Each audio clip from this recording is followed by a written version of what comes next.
네, 이번 시간에 알아볼 내용은 클래스를 사용할 때 일반적으로 제공해야 하는 표준 함수인 생성자와 파괴자입니다. 이 생성자와 파괴자는 C++에서 기본적으로 제공해주는 함수 중 하나이기 때문에 없다 하더라도 프로그램의 실행에 문제가 되지는 않습니다.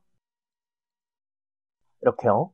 생성자와 파괴자를 주식 처리한다 하더라도 프로그램이 실행되지 않거나 하지는 않죠. 하지만 저희가 선언한 이 스톡 템프를 보면은 이 템프의 값에 acquire라는 함수를 통해서 판다와 100과 1000을 대입하고 있습니다. 그런데 저희가 기본적으로 생각하는 데이터형이라 함은 int a는 4처럼 어떤 함수를 빌리는 것이 아니라 직관적으로 그 데이터의 값을 대입할 수 있어야 되죠. 그래서 C++가 내세우는 지향점 중 하나가 클래스 객체를 표준 데이터형을 사용하듯이 사용할 수 있게 만들어야 한다는 것입니다. 그래서 사용할 수 있는 것이 바로 생성자입니다. 이 acquire 함수에서 요구하고 있는 파라미터와 함수의 동작처럼 생성자를 꾸며줄 수가 있습니다.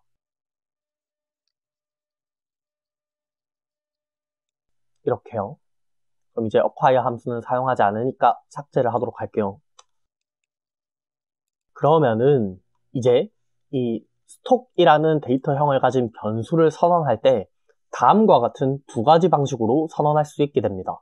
스톡 템프는 스톡 판다 100 1000 그리고 스톡 템프2는 바로 괄호를 열고 판다 100 1000 이 두 가지 방법으로 이 생성자를 사용하여서 저희가 만든 스톡형 데이터형의 변수를 선언할 수 있게 됩니다. 자, 그러면은 저희가 생성자를 학습하기 이전에 구현하였던 코드를 살펴보면 이 스톡 템프가 선언될 수 있었던 이유가 뭐였죠? 물론 C++에서 아무런 매개 변수를 취하고 있지 않은 기본 생성자 스톡을 만들어준 것도 있었지만은 이 스톡을 주석 처리하였을 때도 이 스톡 템프가 제대로 생성되었고 그 이후의 동작을 수행하였죠. 그 이유는 C++에서 암시적으로 디폴트 생성자를 지원해주기 때문입니다. 그런데 저희는 지금 생성자의 매개 변수를 취하는 생성자를 만들었으니 새로운 디폴트 생성자를 만들어 주어야 되는데요. 그것을 함수의 오버로딩을 통해서 만들려고 합니다. 이렇게 스톡을 만들어 주고요. 스톡 아무런 매개 변수가 없을 때는 모든 값들을 다 빈 값으로 초기화해 줄 수 있겠죠.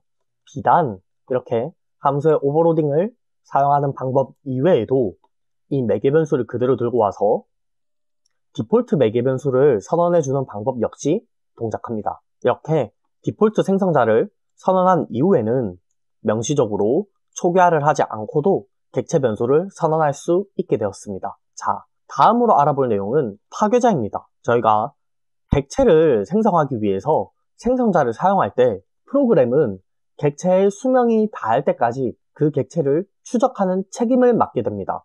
객체의 수명이 끝나는 시점에서 프로그램은 파괴자라는 특별한 멤버 함수를 자동으로 호출합니다. 저희는 포인터를 학습하면서 u와 delete를 통해 유사한 형태를 이미 학습한 경험이 있죠. 생성자와 마찬가지로 파괴자도 특별한 이름을 가지고 있습니다.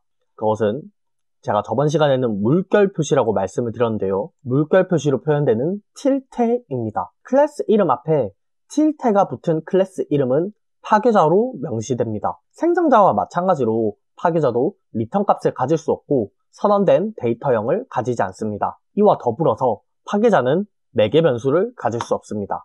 파괴자는 파괴하는 것 이외에 아무것도 하는 일이 없으므로 그저 빈 값으로 코딩될 수 있습니다. 또한 사용자가 명시적으로 코드 내부에서 파괴자를 호출할 수 없습니다. 하지만 저희는 지금 배우고 있는 입장이기 때문에 이 파괴자가 어떻게 활동하는지 알아보기 위해서 간단하게 출력문을 넣어 보겠습니다. 이렇게요. 그리고 이후 메인의 코드도 조금 바꿔볼게요.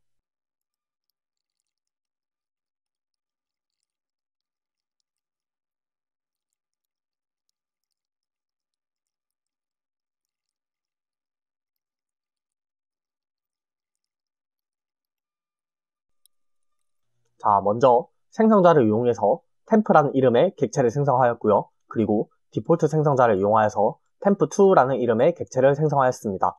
그래서 템프2에다가 템프의 내용을 그대로 대입을 한 이후 출력을 해보니 판다와 판다로 저희 스트링형처럼 통째로 대입이 된 것을 확인할 수 있습니다. 그리고 생성자를 이용하여서 템프의 내용을 재설정하였는데 템프의 값에 코딩과 200과 1000을 대입을 하자 처음에 만들었던 이 템프 여기에서 값이 코딩과 200과 1000으로 바뀌면서 처음에 만들어졌던 이 템프는 더 이상 사용하지 않게 되죠. 컴파일러에서 자동으로 코딩 클래스가 소멸되었습니다 라고 출력된 것을 확인할 수 있습니다. 이후 재설정된 템프를 출력한 곳에서는 코딩과 200과 1000으로 값이 잘 수정된 것을 확인할 수 있습니다.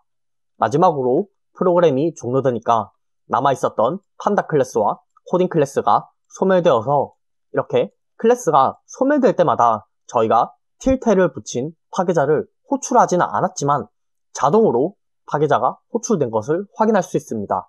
네, 오늘은 그래서 이렇게 생성자와 파괴자에 대해 공부해 보았습니다.